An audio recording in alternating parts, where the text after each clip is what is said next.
Listo. Mucho gusto, mi nombre es Jesús David Toro, soy psicólogo clínico, maestrante en psicología clínica de la Universidad de Manizales, y mi experiencia es frente al uso de sustancias psicoactivas y todo aquello que tiene que ver con prácticas psicoactivas. Hago parte del programa Consumo Cuidado de la Universidad Nacional, del cual hago parte y vengo trabajando ya hace 2 años y medio en el programa, donde abordamos el uso de sustancias psicoactivas en ambientes universitarios y la resignificación de los espacios en ambiente universitario. Listo, gracias Jesús. Esta entrevista no tiene el objetivo de hacer apología del consumo. O sea, aquí no estamos haciendo apología del consumo, estamos haciendo una reflexión basada en un contexto científico que se viene estudiando hace mucho tiempo. Listo, mira, lo que pasa es que tenemos que tener claro una cosa. Primero que todo, que es una sustancia psicoactiva. Una sustancia psicoactiva es una molécula, ¿no es cierto?, que al ser ingerida produce cambios en el sistema nervioso central y altera nuestros patrones de pensamiento. Ya dependiendo del tipo de sustancia, ya hay un efecto, ¿no es cierto?, un efecto según la clase de sustancia, ¿sí? Entonces, hay que tener en cuenta que las sustancias psicoactivas se subdividen aproximadamente en tres tipos. Entonces, están las estimulantes, que estimulan partes del cerebro y estimulan el sistema nervioso central. Están las depresoras, que inhiben partes del cerebro e inhiben el sistema nervioso central, ¿sí? Y están las psiquedélicas, ¿no es cierto?, o psicodélicas. Dentro de esas están también las enteógenas, y ellas hacen una modificación en la conciencia del individuo, ¿sí? Entonces hay que tener claro eso. No es lo mismo cuando tú haces ingesta de cocaína a cuando haces ingesta de yagé, por ejemplo. Sí. No es la misma experiencia como tal. Entonces ahí tendríamos que hablar de experiencia psicoactiva o de práctica psicoactiva, ¿sí? Entonces, la práctica psicoactiva es, valga la redundancia, una práctica que maneja unos niveles y unos manejos adecuados para que la experiencia sea limpia y tú puedas tener, pues, tu relación con la sustancia y sacar de ahí, de esa experiencia de la alteración de la conciencia, los símbolos que necesitas para encontrar tus propias respuestas. Que prácticamente el uso de sustancias psicoactivas, ese es como el origen de su uso, ¿no es cierto?, la experiencia interna, independientemente sean estimulantes, depresoras o psiquedélicas, teniendo claro que las psiquedélicas, ¿sí?, y las enteógenas son las que proporcionan modificación de la conciencia. ¿Listo? Entonces, eso hay que tenerlo claro. Entonces, dentro del primer punto, cuando tú me dices cuál es mi opinión sobre el estudio que sugiere que una asociación entre el uso de sustancias enteógenas, ¿no es cierto?, y psiquedélicas, y una disminución de la probabilidad de ser arrestado por cierto tipo de delitos. Entonces, tú me estás diciendo que hay una disminución de la tasa de criminalidad, ¿producto de qué? De la modificación de la conciencia. O sea, lo que tú me estabas diciendo ahora, que pues esas experiencias que uno tiene con los enteógenos o los psicodélicos es como muy personal, ¿cierto? Uno busca como los símbolos que le aparecen a él, pero mi pregunta es ¿por qué en todas esas personas, en todos esos casos, se disminuye el índice de crímenes? O sea, ¿qué es lo que hace la droga? Sí, para que, o sea, lo que yo leí en el artículo dice que hace que uno sea más como simpático. Ajá, empático. Ajá.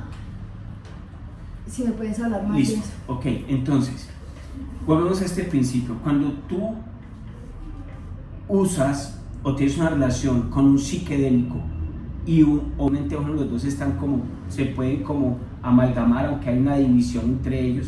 El enteógeno es lo natural, ¿no es cierto? El psiquedélico puede ser natural o puede ser sintético. Entonces, claro, vuelvo y te lo enuncio. O sea, hay una modificación de la conciencia. Entonces, cuando la persona consume un enteógeno o un psiquedélico, ¿no es cierto?, toma conciencia de sí. Cuando toma conciencia de sí, está en el rango de sus valores trascendentales en el mundo de sus ideas. Entonces, la persona trasciende su estado de conciencia habitual, ¿sí?, sus actos habituales, y tiene una experiencia de interiorización. de reflexión. Esos niveles reflexivos o en esos niveles reflexivos, la persona cuando está en su estado alterado de conciencia, muy posiblemente puede tomar conciencia de que ese acto disruptivo o ese acto criminal, ¿sí? O ese acto transgresor no puede ser coherente con lo que verdaderamente su espíritu busca. Entonces, cuando toma conciencia de sí y toma conciencia de esos elementos, cuando llega a su estado ordinario de conciencia, ¿no es cierto? Llega con los símbolos, llega con las reflexiones, ¿sí? Desde un aspecto trascendental de sí mismo. Entonces, a la hora de ir a cometer el acto, lo piensa 2 o 3 veces. No lo hace automáticamente, independientemente de lo que esté viviendo en el momento o por qué tenga que hacer ese acto criminal en el momento. Sí. Entonces, se genera la capacidad, ¿no es cierto?, de poder reflexionar antes de, ¿sí? Y eso es lo que causa el enteógeno y algunas sustancias psicodélicas como tal. Listo. La segunda pregunta dice: ¿qué diferencias podría haber en los efectos psicológicos del uso de psicodélicos entre individuos con antecedentes criminales y aquellos que no? Bueno, entonces, sí, pero tiene su profundidad. Entonces, no podemos trabajar con el estigma, porque hay como dentro de la pregunta como estigmatizante, estás diciendo los criminales y los que no son. Hablemos desde el contexto de humanidad y de psique, ¿no es cierto? Hablamos desde el concepto de psique y de humanidad. ¿Listo? Entonces, las vivencias de las personas que han tenido experiencias transgresoras desde la criminalidad, ¿no es cierto? ¿Es por qué? Porque hay un ambiente familiar, un ambiente social, un ambiente económico, un ambiente religioso que los lleva a cometer como el acto transgresor, ¿no es cierto? Entonces, todo depende de lo que la persona tenga en la cabeza, ¿sí? Todo depende de lo que la persona tenga en su conciencia, por decirlo así, en términos como más explícitos, ¿sí? Entonces, para la persona que ha transgredido la ley, pues obviamente su personalidad, su carácter se ha desarrollado de otras formas, desde la agresividad, por ejemplo, desde la ansiedad, por ejemplo, ¿no es cierto? Incluso a veces desde la depresión y desde la baja tolerancia a la frustración, ¿sí? Ahí puede haber un cambio significativo por lo que yo te enunciaba ahora, ¿sí? O sea, si yo lo hago en un contexto terapéutico, si yo lo hago en un contexto terapéutico primero, pero después me doy cuenta de que el uso de esa sustancia puede estar incidiendo de una forma positiva, pero yo sigo trabajando terapéuticamente, ¿no es cierto?, hasta que yo pueda tener una correlación con mi carácter, con el mundo y con la reinserción social, pues de una forma coherente. Podríamos decir que no hay ningún tipo de afectación, ni hay ningún tipo no se llega a esos niveles comparativos, ¿sí? Para una persona que no tiene o no genera actos transgresores o criminales y usa las sustancias como tal, también va a tener su experiencia de interiorización según lo que ella tenga en la cabeza. Entonces, el tema aquí es la programación que yo tenga en mi conciencia a la hora de yo tener mi experiencia con la sustancia. Ahora, cuando hablamos de abuso de sustancias, ahí estamos entrando en otro orden de ideas. ¿Por qué? Porque recordemos que son 4 niveles específicos, ¿sí?, los que se manejan a la hora de yo tener mi relación con las sustancias psicoactivas, ¿no es cierto? Entonces podemos decir que hay un primer contacto, que es ese uso ocasional. O sea, ocasional, lo hice, son como mis primeros acercamientos a la experiencia. Está cuando yo lo hago desde el ocio, ¿no es cierto? Entonces, por fines de semana, para vez en cuando un paseo, lo hago, me divierto, sirve para relajarme, para botar la atención. Bien, está el uso habitual. El uso habitual es cuando ya mi personalidad, mi conciencia, mis sensaciones ya están ligadas a la experiencia con la sustancia y es habitual, ¿no es cierto? Es periódico. Sí. Y está la faceta de la dependencia.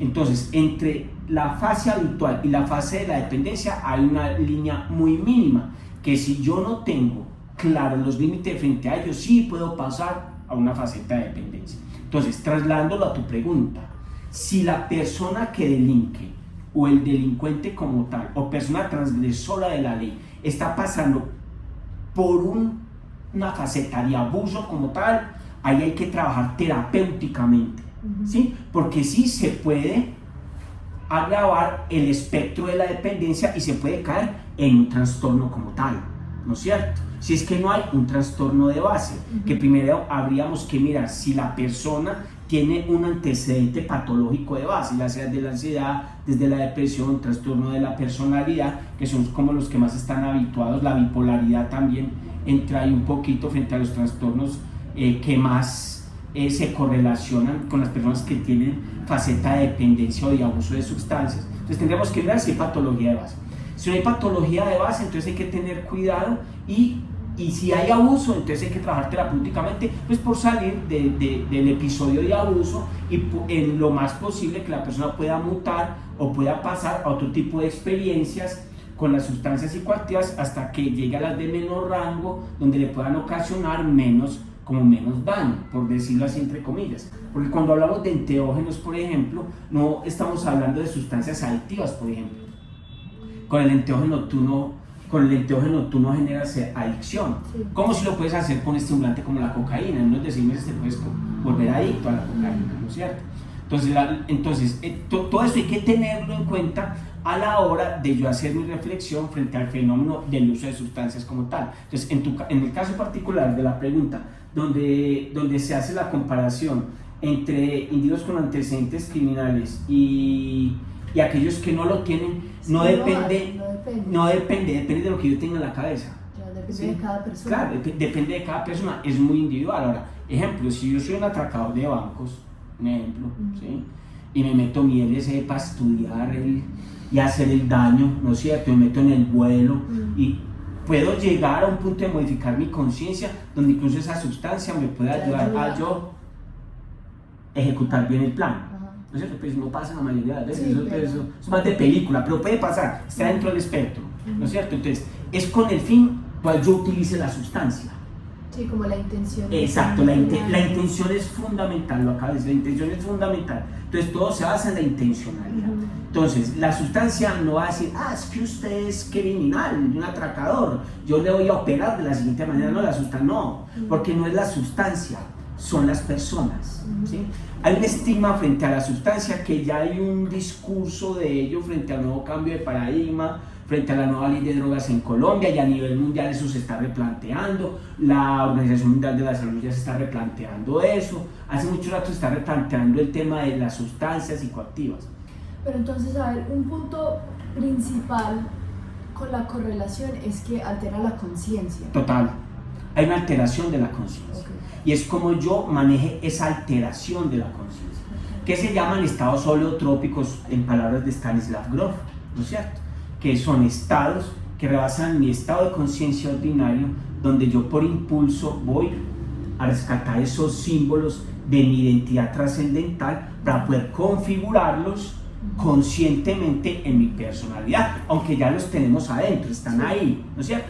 De eso, por eso el uso ancestral de los enteógenos, ¿sí? Que incluso es de mucho respeto, ¿no es cierto? Entonces, ¿por qué se utilizaba antiguamente el tema de las sustancias? Era con esos fines, eran fines chamánicos, religiosos y terapéuticos. Lo que pasa es que la evolución de la sociedad, la evolución en el tiempo, fue dando otras experiencias, eso salió del contexto sagrado, del contexto chamánico terapéutico, del contexto sanador, pasó al contexto del placer en uso social. Entonces ya el placer y el uso social, mira que la persona lo que tiene en la cabeza en un ambiente social de ciudad no es lo mismo que el que tiene un indio en el Amazonas, ¿sí? O el que tiene un chamán por allá retirado, no es lo mismo. Entonces mira que ahí ya se empezó un fenómeno de uso mucho más expansivo, que era primero de las élites, luego pasó a ser de todos, tanto de las élites como de las personas del común, y ya después se empezó a visualizar, después de que se empezó a hacer, de que apareció la industrialización y la síntesis farmacéutica. Entonces ahí ya se empezaron a correlacionar otras sustancias, aparecieron otras sustancias, y ya en la experiencia del placer desmedida, el hombre empezó a hacer prácticas de inhalación de gasolina. Cuando ya después eso se visibilizó, de que el ser humano o las personas socialmente ya estaban llegando a niveles muy extremos para encontrar el placer, y empezó la ingesta de gasolina desde la inhalación, ahí es donde se habla de abuso de sustancias psicoactivas. Ni siquiera fue por marihuana, ni por cocaína, ni por nada de eso. ¿no es cierto? Son cosas de la historia que la gente pues, no sabe o no está muy enterada, pues los que nos dedicamos a eso porque investigamos, nos llega la información y aprendemos de otros. Entonces tenemos en cuenta esos datos que son muy importantes a la hora de uno hablar de esto, ¿sí? ¿Cómo se puede abordar los riesgos potenciales asociados con el uso de psicodélicos en individuos con antecedentes criminales? Bueno, ahí hay algo que sí hay que tener claro, no hay que estigmatizar las sustancias. Hay un estigma frente a las sustancias producto de un momento histórico que se llamó el prohibicionismo, ¿sí?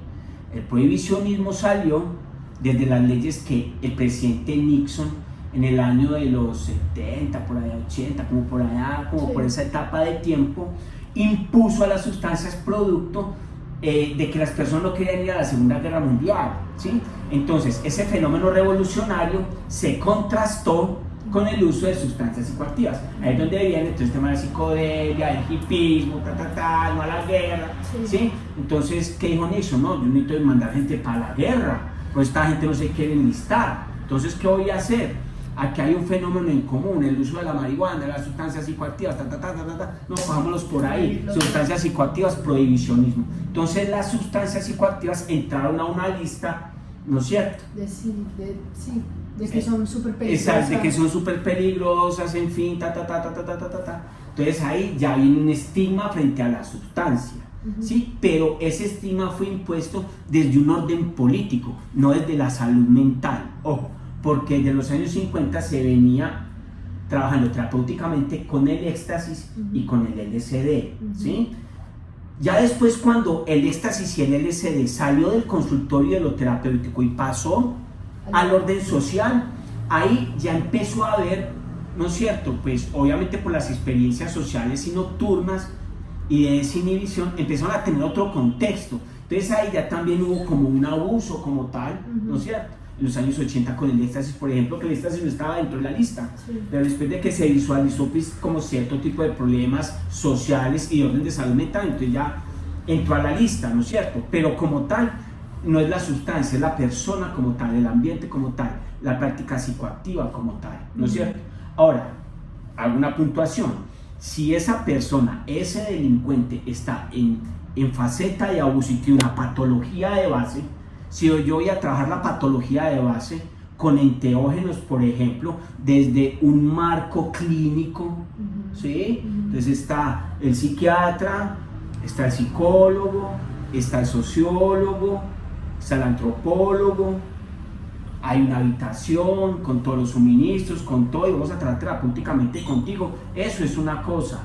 Ahí estoy trabajando el síntoma, el trauma, estoy trabajando, ¿sí? Este contexto, pues que no maneja esas dimensionalidades porque estamos todavía rompiendo estigmas y rompiendo barreras frente a cómo se ve el uso de las sustancias en el orden social. Entonces, pues, obviamente sí hay que tener un poco más de precaución. Cuando tú consumes un enteógeno, el riesgo es muy mínimo, ¿sí? Y el riesgo de tener como, ¿cómo se llama eso? Psicosis, Tú me estás hablando con una alteración de la conciencia, ¿no es cierto? Que puede entrar en una faceta psicótica, ¿no es cierto?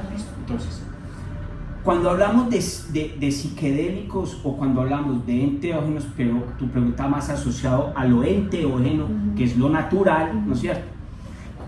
Sí se puede entrar en una faceta psicótica, ¿sí? Porque en la alteración de la conciencia, cuando tú consumes un enteógeno, tú pasas por la psicosis, pasas por la desconexión del mundo objetivo, porque estás viendo tus mundos interiores, entonces ahí pasas como por una alteración de la conciencia y temperamental que te abruma, ¿no es cierto? Ahora, eso es en el principio cuando está actuando la droga. Después ya se llega como a la experiencia como tal y ahí, ¿no es cierto? Entonces, es la dosis. O sea, nada es malo, nada es bueno. El tema es la dosis. Si hay una buena dosis, si hay un buen encuadre, si hay unas personas que sepan del tema, manejen el tema de las sustancias, o sea, no hay peligro de que pueda haber, ¿no es cierto?, un raye como tú lo dices. ¿Por qué? Porque todos se van a estar controlados ahí, ¿no es cierto? Entonces, Si es una dosis coherente, tú puedes entrar en todas esas experiencias y después puedes llegar a la normalidad como tal, tener tus experiencias trascendentales y nada pasa, ¿no es cierto? Incluso eso ya está estudiado, o sea, para que tú te rayes, pues, o sea, tienes que tener aquí o una patología de base o debes de tener aquí un rollo, pues, muy tremendo donde tú te pierdas, ¿no es cierto? Por eso no todo el mundo es psiconauta, ¿no es cierto? Para una persona llegar al punto de ser psiconauta es porque tiene la capacidad mental de entender primero la sustancia. ¿Qué es psiconauta? Psiconauta es la capacidad que se tiene de navegar en la psique o en el alma.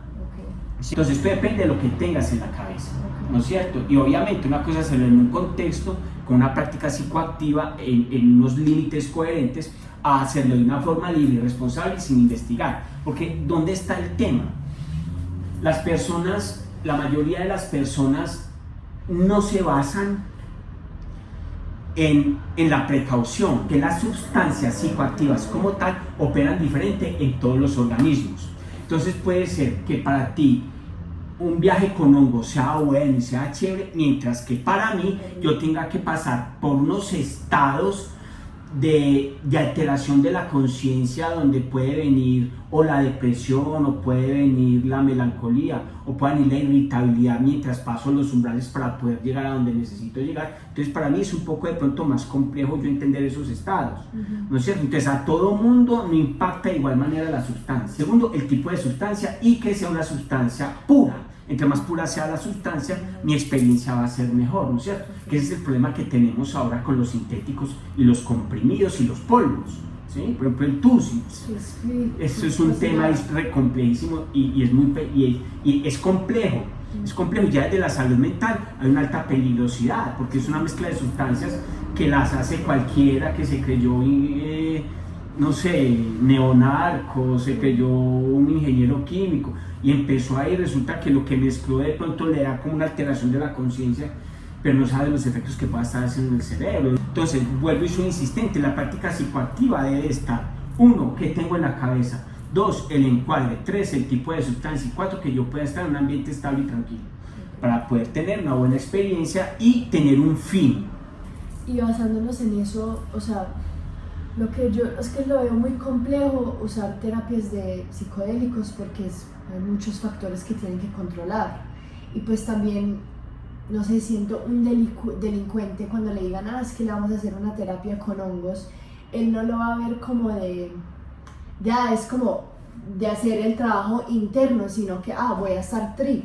Listo, entonces, muy bien esa diferenciación que tú haces. Ahora, estamos hablando de alguien transgresor de la ley y de un criminal. Eso involucra el Estado, involucra la sociedad, involucra la ley, salud mental y lo político, ¿sí? Entonces, ejemplo, si el Estado como tal tiene un montaje dentro de los niveles de salud mental y hay unas leyes que puedan avalar la terapia con psicodélicos, muy posiblemente, si yo le digo a usted, hermano, a usted le hace falta en su condena, le hace falta 1 año. Usted va a entrar en una faceta de rehabilitación y de resocialización, porque es de educar. El tema es de educación, mucho más allá de eso. Una persona dice, no, hermano, va a pensar que es street. Pero si yo le digo a ese man, venga, hermano, y le doy un discurso frente a sustancias, le enseño qué son las sustancias, le enseño los límites, le enseño cómo debe de ser, muy posiblemente esa persona va a estar mejor informada y lo que tenga en la cabeza poder ayudar a modificar su conciencia, ¿sí?